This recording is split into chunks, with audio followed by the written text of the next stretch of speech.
আচ্ছা, এমন দুষ্টু বাচ্চা কার কার বাসায় আসে বলেন তো? এইটুকু বাচ্চা এখন থেকে লিফট চালানো শিখে গিয়েছে।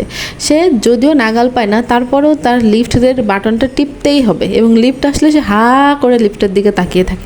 হ্যালো সবাইকে, সবাই কেমন আছেন? আশা করি ভালো আছেন। আমরাও ভালো আছি আপনাদের আশীর্বাদ এবং দোয়াতে। আমরা একটা জায়গায় যাব বলে রেডি হয়েছি, আর এই বাচ্চাটাকে দেখেন সব সময় গুটি গুটি পায়ে সে হেঁটেই বেড়াচ্ছে।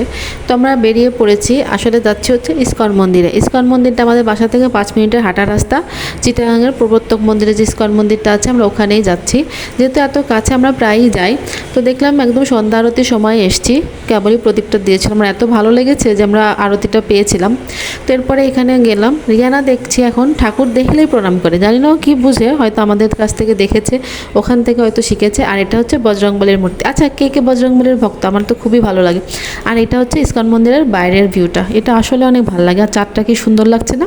ভিতরে যে আমি আর কোনো শ্যুট করি নাই, কারণ কিছু কিছু সময় মনের চোখ দিয়ে সব কিছু দেখতে হয়। তারপর আমরা একটু মিমি সুপার মার্কেটে গেলাম, ওখানে একটু কাজ ছিল।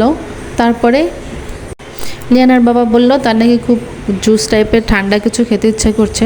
তো আমরা ভাবলাম 2 নম্বর গেটে যে দিলখুশটা আছে ওখানেই যাব, কারণ আমরা সবসময় ওখান থেকেই খাই।